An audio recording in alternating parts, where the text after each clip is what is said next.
Le ministre de la Santé, Dr Ahmed Roble Abdilleh, a présidé le 21 août dernier au Djibouti Palace Kempinski une cérémonie d'ouverture de l'atelier régional sur la réflexion, la gestion des dépouilles mortelles des migrants à Djibouti.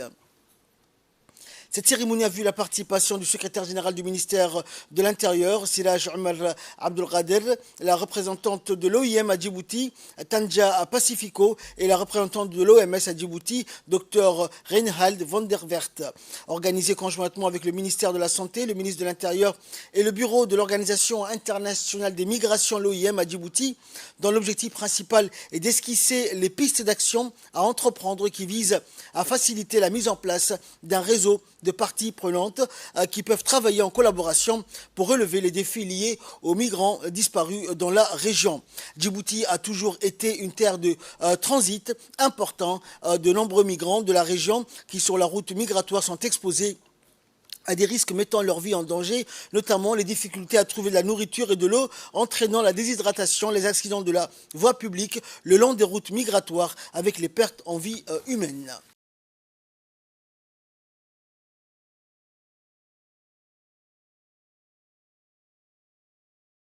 Comme vous le savez, comme certains savent, à Obok, il y a un comité multisectoriel qui regroupe tous les acteurs concernés, la préfecture, la gendarmerie, les WARF, les ministères des WARF, la garde-côte évidemment, la police nationale, etc. Tous ceux qui sont concernés par la gestion des dépouilles mortelles. Ils sont formés, ils sont très bien formés.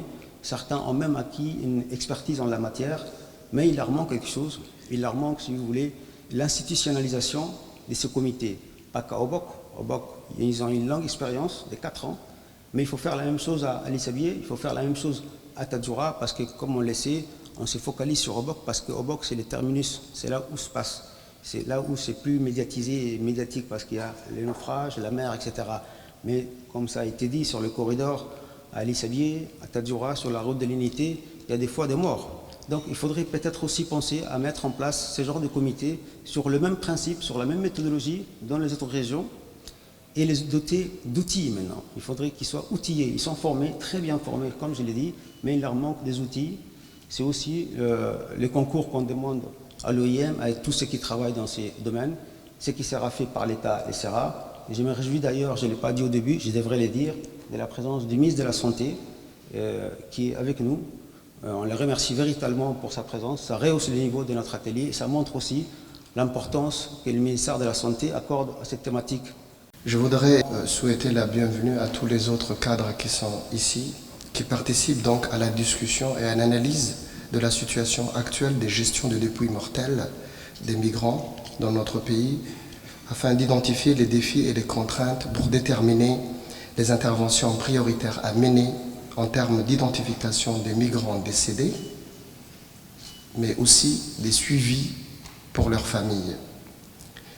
Je saisis cette occasion pour féliciter sincèrement tous les humanitaires, toutes les forces de défense et de sécurité, les gardes-côtes, qui œuvrent inlassablement au secours de ces migrants.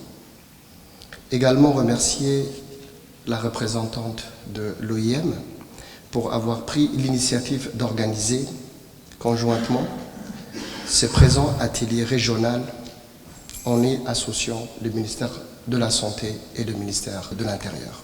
Comme vous le savez, mon pays, la République de Djibouti, a toujours été un pays d'accueil des réfugiés, mais également un pays de transit pour les migrants de cette région. L'emplacement stratégique de Djibouti en fait l'hôte de certains des flux migratoires le plus important du continent africain. Des milliers de migrants traversent Djibouti chaque année, cherchant à se rendre dans les pays du Golfe, mais également indirectement en Europe, à la recherche d'opportunités économiques et en réponse aux chocs climatiques tels que la sécheresse, l'insécurité alimentaire, les conflits et la violence. En effet, pour l'année 2022, plus de 167 000 mouvements ont été donc suivis à Djibouti, des flux migratoires que nous assumons, qui souvent engendrent des répercussions importantes sur les services publics. et notamment ceux de la santé.